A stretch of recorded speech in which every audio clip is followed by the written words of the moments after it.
नमस्कार दोस्तों, चलिए जानते हैं उत्तर प्रदेश की 50 फटाफट बड़ी खबरों को सिर्फ 10 मिनट में। लेकिन उससे पहले आप यह वीडियो किस जगह से देख रहे हैं हमें कमेंट में जरूर बताएं। उत्तर प्रदेश के मुख्यमंत्री योगी आदित्यनाथ ने कहा कि नए बजट से राज्य में निवेश, रोजगार और इंफ्रास्ट्रक्चर को मजबूती मिलेगी। खासकर एमएसएमई और युवाओं के लिए नए अवसर खुलेंगे।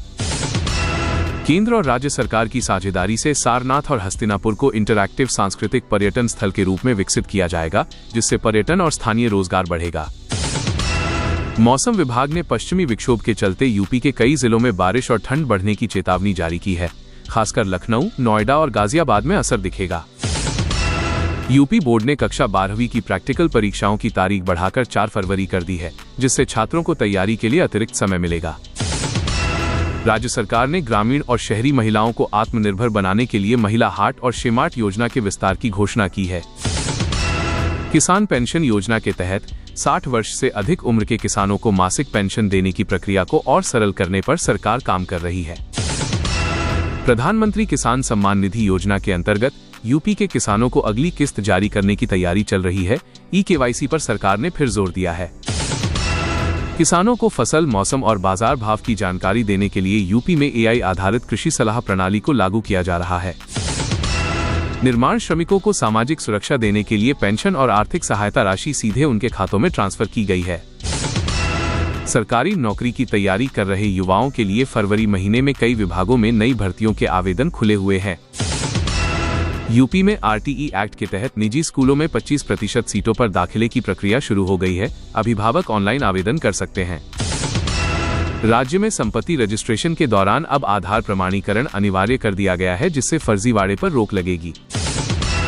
विपक्षी दलों ने बजट को लेकर सरकार पर निशाना साधते हुए कहा कि इसमें किसानों और बेरोजगार युवाओं के लिए ठोस प्रावधान नहीं है। केंद्र सरकार ने यूपी में रेल और सड़क परियोजनाओं के लिए बड़ी राशि आवंटित की है, जिससे कनेक्टिविटी और रोजगार दोनों बढ़ेंगे। प्रधानमंत्री कार्यालय से मिली जानकारी के अनुसार केंद्र सरकार राज्यों के विकास कार्यों की लगातार निगरानी कर रही है और यूपी पर विशेष फोकस है। राज्य सरकार ने किसानों की सुविधा के लिए नई कृषि हेल्पलाइन सेवा शुरू की है, जहां एक कॉल पर किसान फसल बीमा, सब्सिडी और सरकारी योजनाओं से जुड़ी पूरी जानकारी प्राप्त कर सकते हैं। उत्तर प्रदेश सरकार ने शिक्षकों और शिक्षा कर्मचारियों के लिए बड़ी राहत का ऐलान करते हुए निजी अस्पतालों में कैशलेस इलाज की सुविधा देने की योजना को आगे बढ़ाया है। लखनऊ सहित कई जिलों के स्कूली छात्रों को शैक्षिक भ्रमण के तहत ऐतिहासिक और प्रशासनिक स्थलों का दौरा कराया गया, जिससे छात्रों को इतिहास और लोकतांत्रिक व्यवस्था की जानकारी मिली। यूजीसी के नए नियमों को लेकर प्रदेश के कई जिलों में छात्र संगठनों और सामाजिक समूहों ने विरोध प्रदर्शन किया। वहीं आगामी दिनों में आंदोलन तेज होने की संभावना जताई जा रही है। कृषि विभाग द्वारा विभिन्न किसान योजनाओं को एक ही प्लेटफॉर्म पर लाने की तैयारी की जा रही है, ताकि किसानों को अलग अलग दफ्तरों के चक्कर न लगाने पड़े। प्रदेश के स्कूलों में छात्रों को विधानसभा और शासन प्रणाली की जानकारी देने के लिए विशेष कार्यक्रम चलाए जा रहे हैं, ताकि बच्चों में लोकतंत्र की समझ विकसित हो सके। उत्तर प्रदेश की अर्थव्यवस्था को लेकर सरकार ने दावा किया है कि राज्य की जीडीपी लगातार बढ़ रही है और आने वाले समय में राष्ट्रीय अर्थव्यवस्था में यूपी की हिस्सेदारी और मजबूत होगी।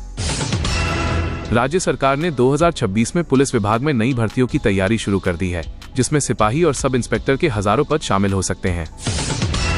प्रदेश में खेल गतिविधियों को बढ़ावा देने के लिए रणजी ट्रॉफी जैसे घरेलू टूर्नामेंट्स में खिलाड़ियों के प्रदर्शन पर सरकार और खेल संघ की नजर बनी हुई है।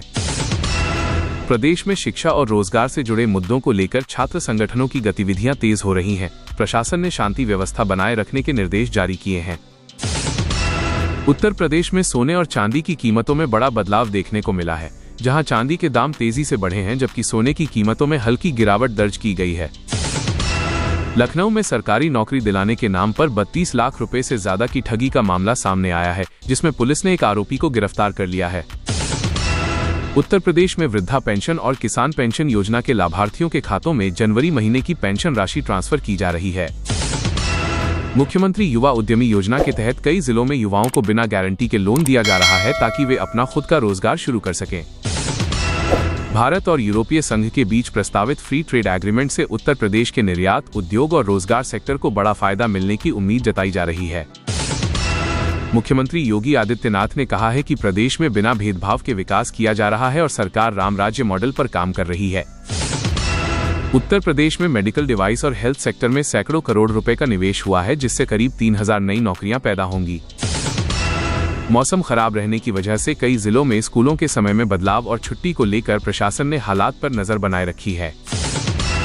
प्रयागराज माघ मेले से जुड़ा एक धार्मिक मामला चर्चा में है, जहां एक बड़े संत ने स्नान किए बिना ही वापस लौटने का फैसला लिया।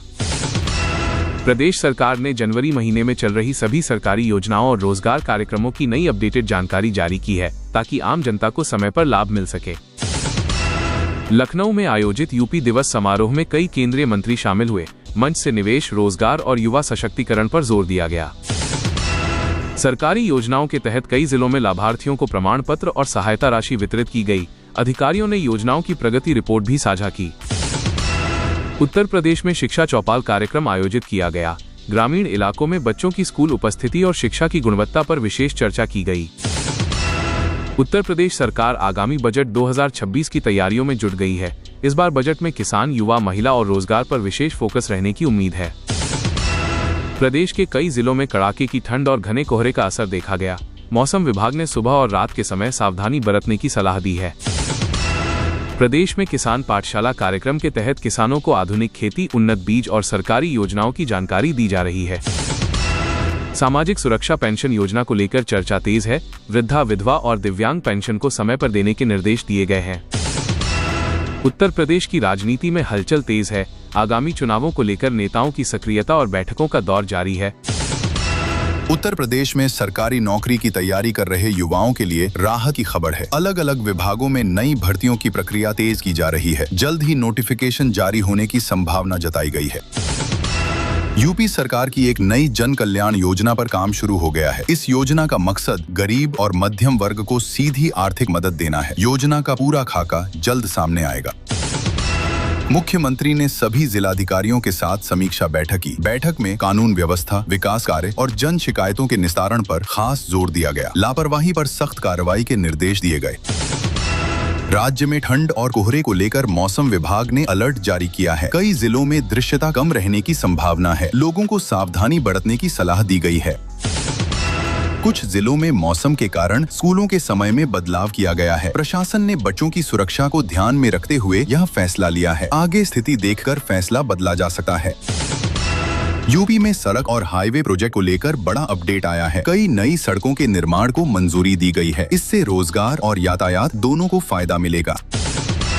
महिलाओं के लिए चलाई जा रही सरकारी योजनाओं की समीक्षा की गई है। सरकार ने कहा है कि लाभ सीधे पात्र महिलाओं तक पहुंचेगा। फर्जीवाड़े पर सख्ती होगी।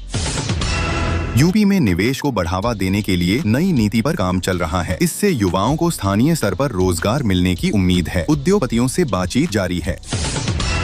यूपी में कानून व्यवस्था को लेकर पुलिस को अलर्ट मोड पर रखा गया है। संवेदनशील इलाकों में अतिरिक्त फोर्स तैनात की गई है। आम लोगों से सहयोग की अपील की गई है।